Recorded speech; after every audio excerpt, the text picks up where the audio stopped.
What is going on, guys? Josiah LaRue here, and today we're talking about some of the exciting new announcements that Apple made at WWDC 2016. So let's go!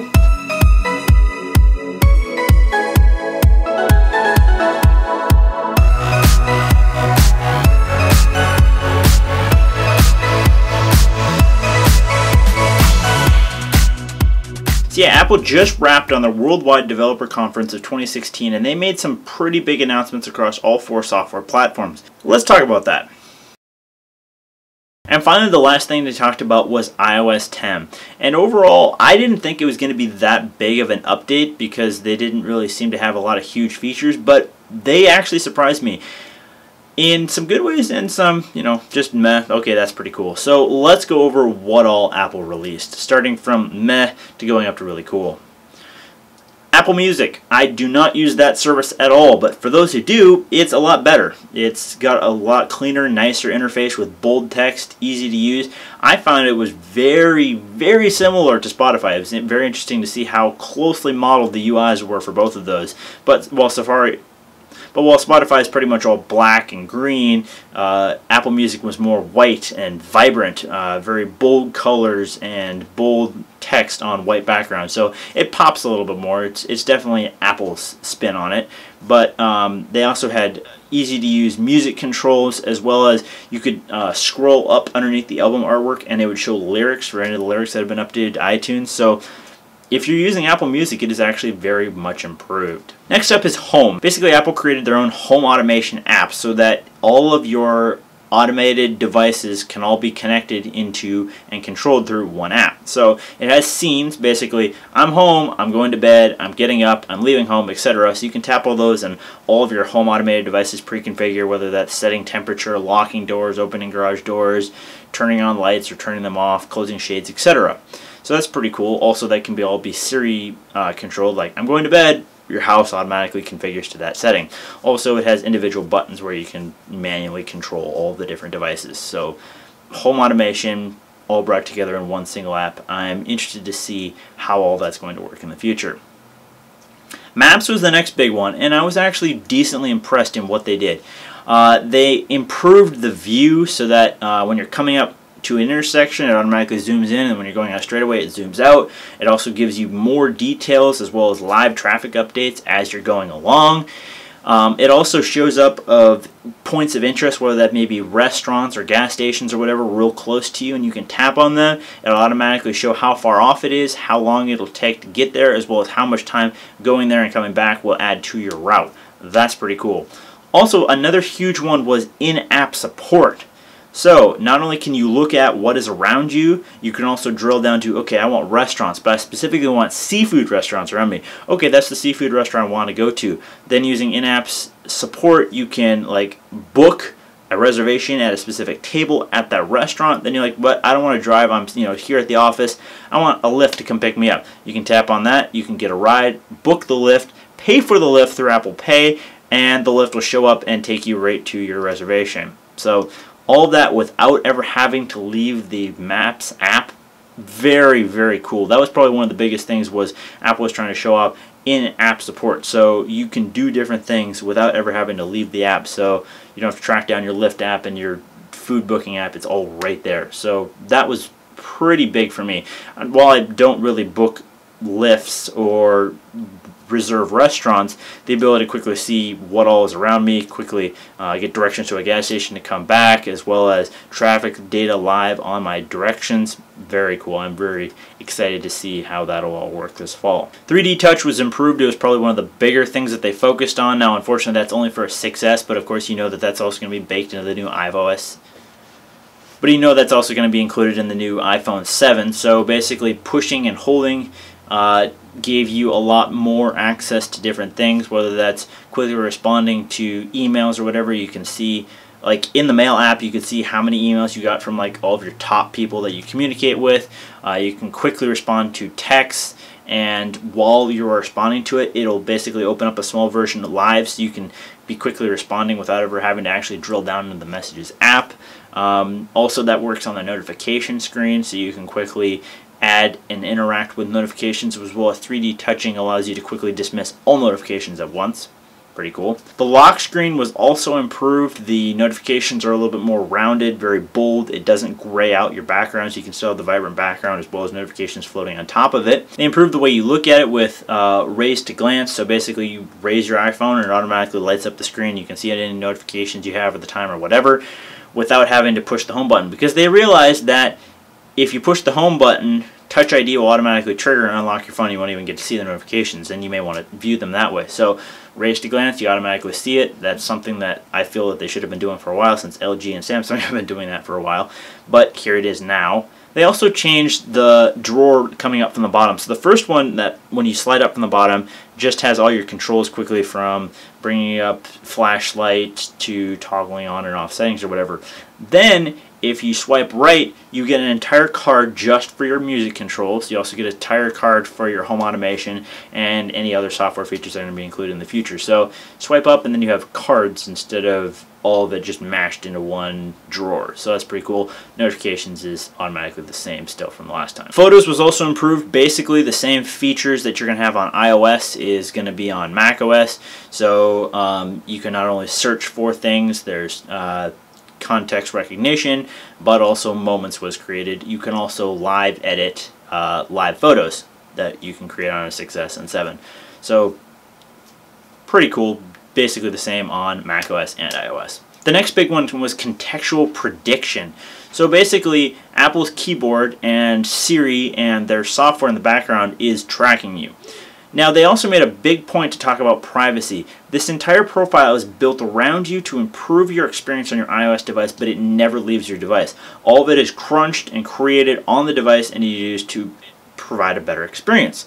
So what does that allow? Well, say you're in messages and you're typing out "I'm free at," it'll automatically quickly pop up a calendar showing you the next few hours, and you can see what you're booked for. You could create an event, you could see when your availability is, and then you can quickly type that into messages. Say someone sent you a message saying, "Hey, do you have John's phone number?" Well, it'll automatically pull up John's phone number and recommend that as input text. So it intelligently recommends information based on what you're doing and what you're typing. It also, if you're talking to your friend and you happen to talk with that friend in Spanish, it'll know and it'll suggest Spanish type words or French words or whatever. So it also is multilingual supported based on the contextual event. Pretty cool. Siri support was updated, so now it now works with third-party apps, and they released a API so that third-party developers can include Siri hooks in it. So you can use Siri, say, "Hey Siri, book me an Uber or book me a Lyft to so-and-so location." It'll automatically do that and you don't even have to pull up the app, so that's pretty cool. It also uses it for third-party VoIP and messaging. So hey, Skype so-and-so or FaceTime so-and-so or Facebook Message so-and-so, as well as WeChat or WhatsApp or whatever. So basically they included hooks for different very popular messaging services. This also then updates your contact information, so if you regularly contact a certain person through Facebook Messenger and another person through WeChat a lot, and an international friend through WhatsApp and another friend through phone, automatically that is a specific app that will show up as like the preferred contact method in their contacts card. Very cool.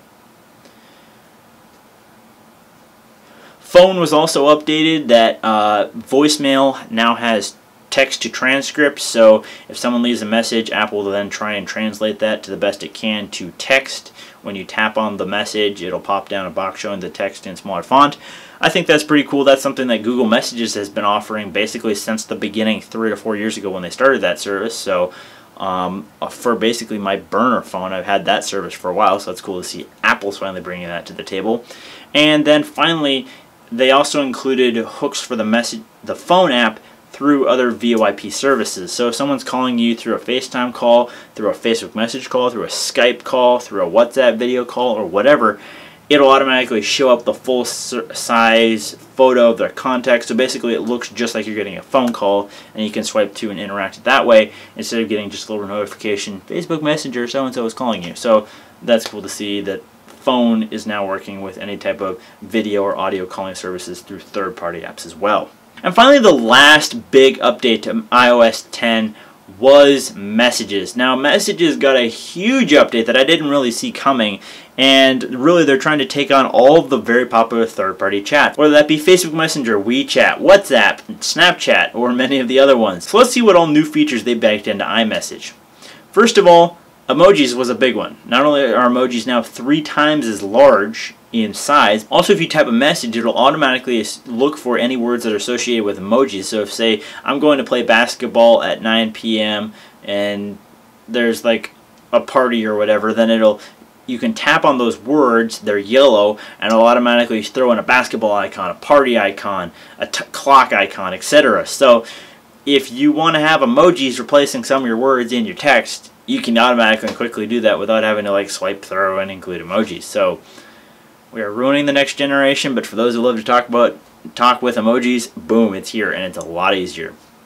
Predictive text also allows you to quickly put in messages, and again, if you're talking to someone in a different language, it'll automatically predict that and just work with contextual information. You can also control the impact that your words have. You can literally change the size of the speech bubble when it appears, and it can either be soft, subtle, the words are a little bit smaller, regular size, large, or smack. It'll literally impact the words, appear really large and then shrink down, and all the rest of the message kind of shakes a little bit. So you can have from subtle to smack and impact on how your words appear. Similar to the scribble feature on watchOS, you can now hand draw notes with your finger, and it literally comes across as someone was drawing them with a calligraphy pen. It looks very personable, and you could write "I love you," "I miss you," and then it hand draws and then dries like a hand-drawn note. Very cool, I think. Another one is invisible ink. You can literally type messages or send photos and send them as invisible. They look all hazy until someone swipes across them. So it adds a little layer of privacy. Snapchat, anyone? But it doesn't auto-destroy once you've revealed that it does stay in your message stream. Tapback allows you to basically throw little emojis on it right away. So have you ever wanted to quickly heart something or like something or throw a thumbs up on it? Yep, just like WeChat, GroupMe, Facebook Messenger, etc., you can heart or thumbs up a comment that someone made in your text stream. There's also a feature where you can send photos or videos and then draw on them, create animations, send your heartbeat, send like kissy lips, firework explosions, or whatever. So make pictures live and popping. Also very cool. Stickers. There's several different stickers that they include, or you can use different sticker packs, which are basically apps specifically for Messenger with sticker packs as well. That was another big thing. Third-party apps, you can then, again, book food or view ticket information or book an Uber or whatever right through third-party apps. Send money, just like Facebook Messenger and some of the other apps, all through the Messages app without ever having to leave. And finally, another big one was full impact. So you can send a message and say like, "Happy birthday," and the entire background of your messages will like, "Yay, confetti and birthday information," or like fireworks or disco club music or whatever. So you can have a big impact. So Messages is really trying to make it more interactive, be able to send stuff that is more personable. You can send money, you can book information, you can look stuff up.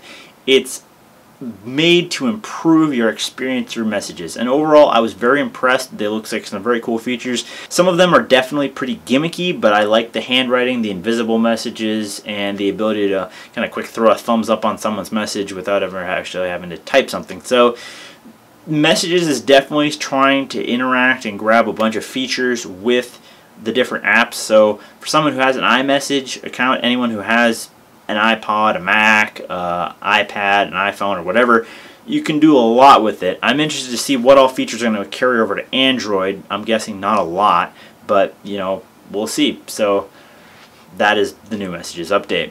So yeah guys, that's my look at the WWDC 2016 conference. Those were all the big features that were talked about. You can go to apple.com right now and it'll show a little bit more, but those were the main things that they talked about. Overall, I'm very excited. watchOS, I definitely am going to be looking for that speed improvement, and I'm very interested to see how snappy it actually is going to be. I don't have an Apple TV, so those features really are irrelevant to me. The Mac is going to be pretty cool with Siri as well as the auto unlock, universal clipboard. I'm interested to see how well that is actually implemented, but we'll see. And the big one, iOS. I use my iPad and my iPhone all the time. Those are my main daily drivers for just about everything. And improved map support, improved phone support, improved messages, home automation. You know, now that I have a Nest and a few other things, it'll be cool to see how effective that works. But yeah, all of these software is coming this fall. Developer previews for most things are being released today or in the next few weeks, but all of these will roll out in probably September or October, right around the launch of the new iPhone and iPad, etc. As well as public betas for iOS as well as macOS are going to be coming in around July. So if you want to beta test, there's going to be a public beta coming up soon. If you're a developer, you can get those developer previews today, and for the general public, it's going to be coming out this fall, generally around September or October. So yeah, guys, I hope you enjoyed the video. I know it is definitely a little bit of a longer one, but there was about 2 hours worth of content, and I tried to break it down and make it the most simple but easy for you guys to understand. So hope you enjoyed the video.